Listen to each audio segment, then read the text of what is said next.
स्वयंपाकात स्वादाची जान, डीएम मसाले तुमच्या घराची शान. छत्रपती शासन महिला गृह उद्योग कबनूर इचलकरंजी घेऊन येत आहेत अस्सल परंपरेची मराठमोळी चव म्हणजेच डीएम मसाले. मटन मसाला, चिकन मसाला, धणे पावडर, गरम मसाला, बिर्याणी मसाला, तिखट चवदार मसाले आणि चटणी म्हणजेच डीएम मसाले. तर आजच आपल्या जेवणाची रंगत वाढवण्यासाठी केमिकल विरहित डीएम मसाले, गृहिणींच्या मनातले मसाले आणि चटणी अवश्य वापरा.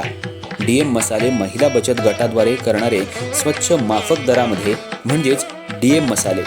संपर्क दिव्याताई मगदूम, मोबाईल 9130802255.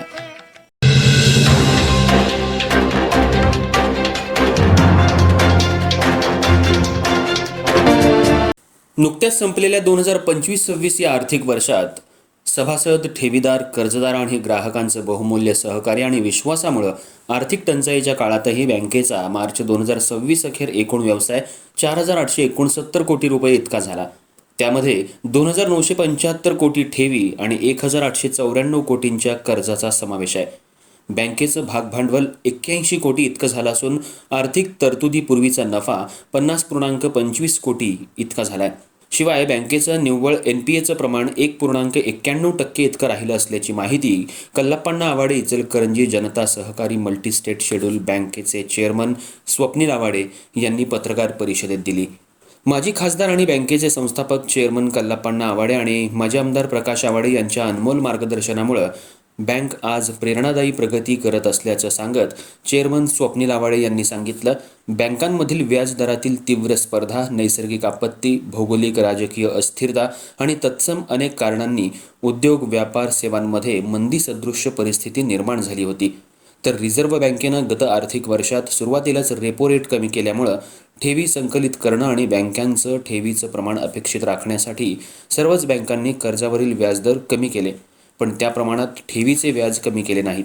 परिणामी सर्वच बँकांच्या नफ्यावर याचा विपरीत परिणाम झालेला दिसून येतोय. बँकेनं कर्नाटक राज्यात चिकोडी इथं शाखा कार्यान्वित केली आहे. रिझर्व्ह बँकेनं या आर्थिक वर्षात गुजरात राज्यात बँकेच्या कार्यविस्ताराला परवानगी दिलेली असल्यामुळं नजीकच्या काळात अहमदाबाद आणि सुरत इथं 2 नवीन शाखांचा शुभारंभ करण्याचा मानस असल्याचं सांगत बँकेला इंटरनेट बँकिंगची सुविधा उपलब्ध करून देण्यास रीतसर परवानगी दिल्याचं सांगितलं. या प्रसंगी vice chairman CA Sanjay Kumar Anigol, board of मॅनेजमेंटचे chairman CA Chandrakant Chougule, Mahesh Satpute, Bandopant Lad, Ramesh Patil, Shailesh Kittur, Balkrishna Powale, Dwarkadhish Sarda, Shailesh Gore, Subhash Jadhav, Baburao Patil, Tatyaso Athane, Avinash Kamble, advocate Sarang Joshi तसंच बोर्ड ऑफ मॅनेजमेंटचे सदस्य राजू चव्हाण, योगेश पाटील आणि सचिन देवरुखकर आणि बँकेचे मुख्य कार्यकारी अधिकारी संजय शिरगावे, जनरल मॅनेजर किरण पाटील, दीपक पाटील, बँकेचे पदाधिकारी आणि अधिकारी उपस्थित होते.